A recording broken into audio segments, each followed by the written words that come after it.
Okay, so here we are so far with the MK1 speed mods, you could call it. There's the front splitter I've made.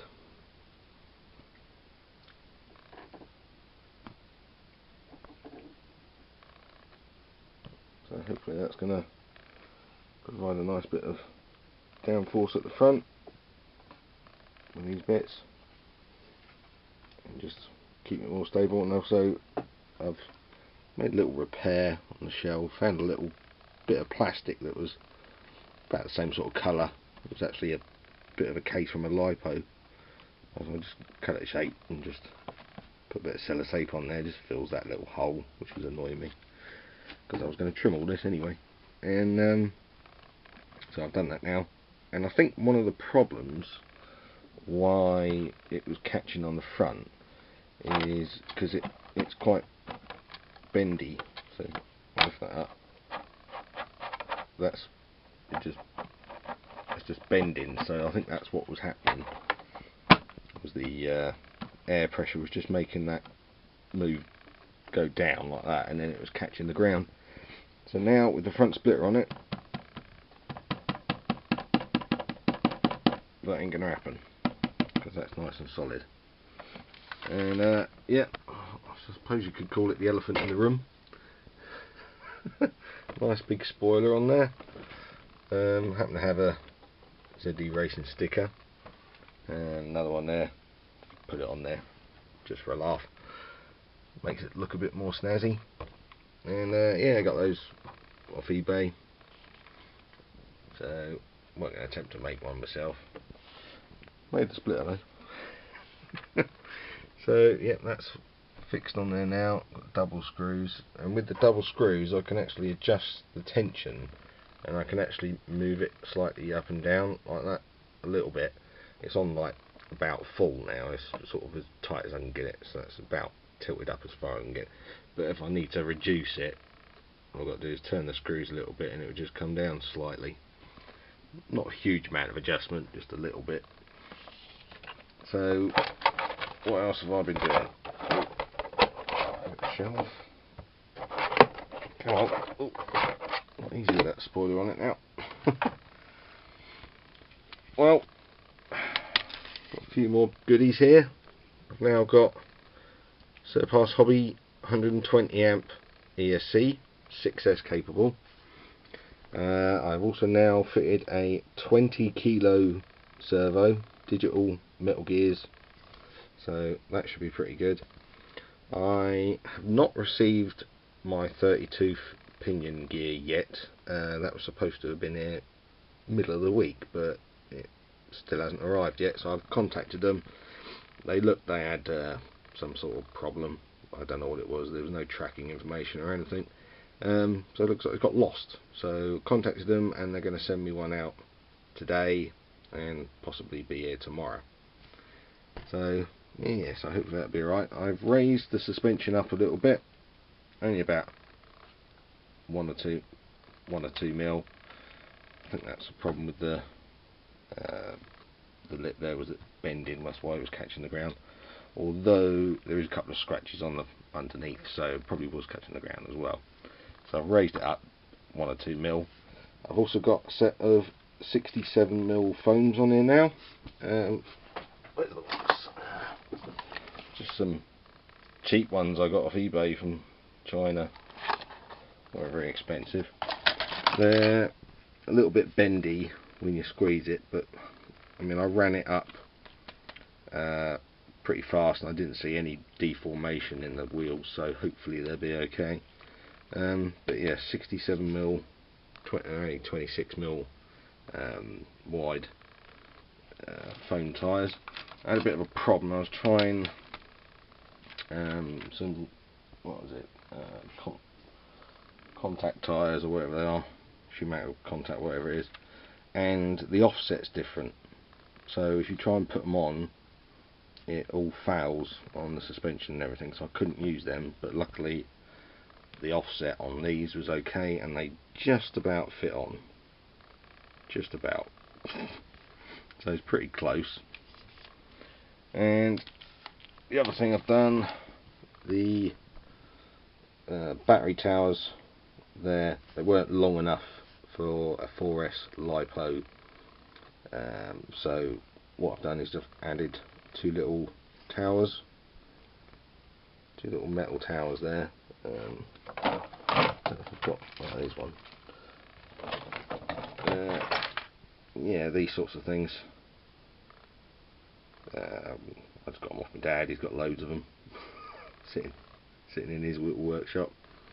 So yeah, just added those on there and just tapped the hole in there so I could screw that on. It's all in there really tight, and now I can fit a 4S LiPo. It's what's that? It's just one I got from my trooper truck just to try. Yeah, it's only 25 to 50C. I'll probably have to get a new 4-cell maybe. I don't know if I've got any 4-cells that are any more powerful than that. Not in that high a milliamp. And I also added a bit of rubber, so it's yeah, just fixed it on with double-sided tape. So basically, it provides a bit of grip for the battery. Just it sliding around.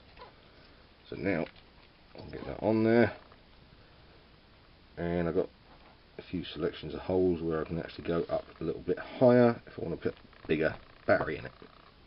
So that's it so far. Let me show you the underneath. Actually, I'll just put a pin in there, so save taking it out again. Oh, tire pins. Here we go.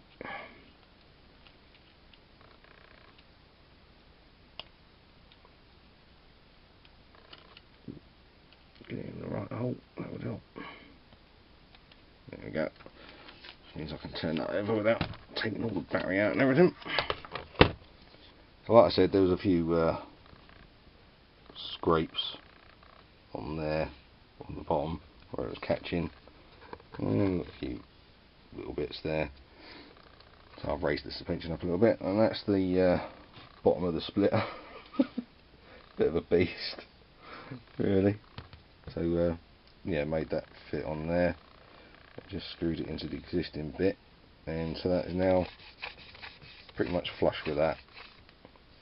So that's all held in okay.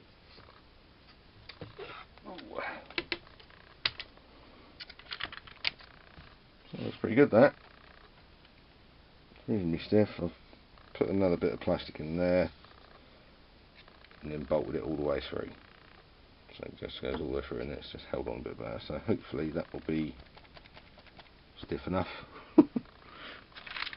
I do have another radio coming. Not sure when it's going to be here.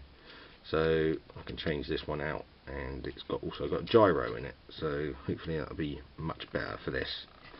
But I'm just going to have to run it with this ESCM radio so far. This is what I originally bought a few years ago.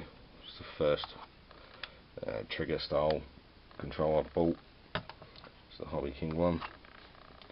But I've changed the wheel basically. I did have that old tyre I had from years and years ago, but it seemed a bit too big, so I've changed it out to a WL Toys A959 wheel. That's pretty good. Bit of nostalgia there, A959 wheel. Because the other one basically was tiny, and it had this little rubber bit on it, really small, and I just felt it was okay with my trooper truck, but when I tried it with the A959, it was so twitchy, because basically the smaller the wheel, the more you turn it, the more reactive it is. So the bigger the wheel you got, so you put a bigger wheel on it, and then it slows down the movement. But I found that one, it was kind of, it slowed it down, but it also slowed it down reacting back, and I didn't like it. So I'm going to try this one on there now, and hopefully that will be a lot better. So here we go. So far that's the Mark 1 speed mods. Got some more ideas what to try at some point. Don't know if I'll get round to it before Monday. It's going to be the first day I'll get to try it on the road. Hopefully I'll get down there. Hopefully it won't be too busy. So on this setup, I think these mods should be okay, but once I start going a bit faster, I'm going to do some other ones. I'm going to bring the chassis out and make some little chassis extensions there. And I'm also going to make a rear diffuser. So that should hopefully get this thing nice and stable, and I can try and make it go as fast as I possibly can. I just hope I can control it. There we go. Hopefully I'll get a speed run on this soon and make sure my GPS is charged. Thanks for watching.